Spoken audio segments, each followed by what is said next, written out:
ओशो के उपदेश। मौन में ध्यान करें। मौन में बैठकर अपने श्वास पर ध्यान दें। धीरे धीरे विचार कम होते जाएंगे और आप अपने अस्तित्व की शांति का अनुभव करेंगे। हंसी को अपनाएं। जीवन को हल्के में लें। अपने आप पर और दूसरों पर हंसने की क्षमता विकसित करें। हंसी आपको तनाव मुक्त और खुश रहने में मदद करेगी। मौन और हंसी का संतुलन बनाएं। मौन और हंसी दोनों ही जीवन का महत्वपूर्ण हिस्सा हैं। एक दूसरे के पूरक हैं। उन्हें अपने जीवन में संतुलित करें और आप अधिक खुश और स्वस्थ रहेंगे। ओशो एक प्रसिद्ध भारतीय आध्यात्मिक शिक्षक और दार्शनिक थे। उन्होंने अपने जीवन में कई तरह के विषयों पर बातचीत की, जिनमें मौन और हंसी भी शामिल थे। ओशो का मानना था कि मौन और हंसी दोनों ही सच्चे स्व को जानने के लिए आवश्यक हैं। मौन ओशो के अनुसार, मौन एक ऐसा तरीका है जिससे हम अपने भीतर की आवाज़ को सुन सकते हैं। जब हम चुप रहते हैं तो हम अपने विचारों और भावनाओं से विचलित नहीं होते हैं। हम अपने आप को और अपने आसपास की दुनिया को अधिक स्पष्ट रूप से देख सकते हैं। ओशो कहते हैं, मौन एक गहरे गहरे शांति का स्थान है।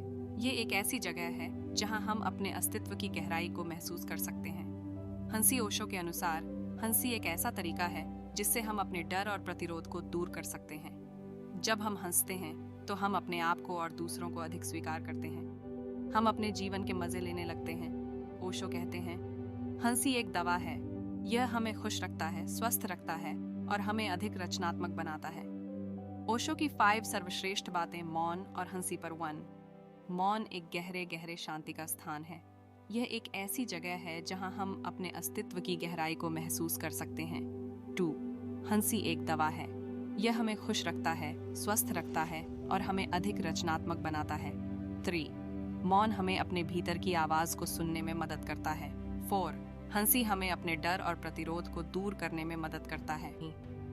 मन को अक्सर विचारों, भावनाओं और इच्छाओं के प्रवाह के रूप में समझा जाता है। यह लगातार बदलता रहता है और बाहरी दुनिया के प्रति हमारी प्रतिक्रियाओं को प्रभावित करता है। इसे अस्थिर और चंचल माना जाता है। बुद्धि को मन का एक उपअंग माना जाता है। यह तर्क, विश्लेषण और निर्णय लेने की क्षमता से जुड़ा हुआ है।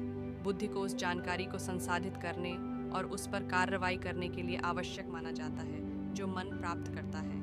आत्मा को अक्सर हमारे सच्चे स्वरूप के रूप में माना जाता है। इसे शाश्वत, अपरिवर्तनीय और शुद्ध चेतना के रूप में वर्णित किया जाता है। यह माना जाता है कि आत्मा मन और शरीर से अलग है और मृत्यु के बाद भी अस्तित्व में रहती है। आचार्य प्रशांत जी का कहना है कि मन और बुद्धि को अलग अलग समझने की आवश्यकता नहीं है। ये दोनों मिलकर काम करते हैं। मन विचारों और भावनाओं को उत्पन्न करता है और बुद्धि उनका विश्लेषण और निर्णय लेती है। वह आत्मा को प्रकाश के समान मानते हैं जो मन और बुद्धि को संभव बनाता है। आत्मा स्वयं में कोई पहचान नहीं रखती है, लेकिन यह वह आधार है जिस पर हम सब कुछ अनुभव करते हैं। आचार्य जी विपश्यना ध्यान की आलोचना नहीं कर रहे हैं। वह कहते हैं कि यदि यह आपके लिए उपयोगी है तो इसका पालन करें। हालांकि वह स्पष्ट करते हैं कि वर्तमान में प्रचलित विपश्यना पद्धति मूल रूप से बुद्ध द्वारा सिखाई गई नहीं है। यह मूल सिद्धांत स्पष्ट रूप से और निरंतर देखने का समय के साथ विकसित हुआ है। वह स्पष्ट करते हैं कि विपश्यना का अर्थ केवल सांस देखना नहीं है, बल्कि अपने मन, दुनिया, विचारों, भावनाओं, प्रतिक्रियाओं और अपने पूरे जीवन को निरपेक्ष रूप से देखना है। चाहिए हमेशा सीखना और सुधार करना चाहिए। 10, कभी हार मत मानो। सफलता के लिए संघर्ष करना जरूरी है। कभी हार मत मानो और अपने लक्ष्यों को प्राप्त करो।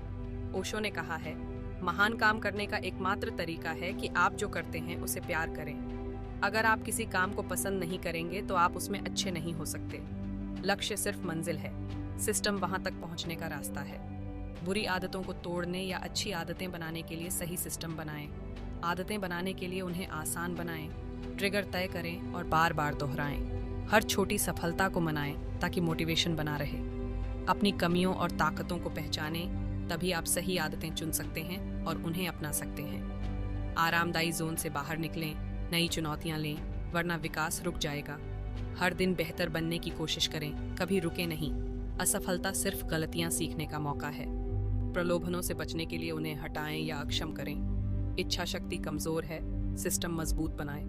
बुरी आदतों को छिपाएं नहीं, पहचानें और उनके नुकसान समझें। धीरे धीरे उन्हें कम करें और उनकी जगह अच्छी आदतें लाएं।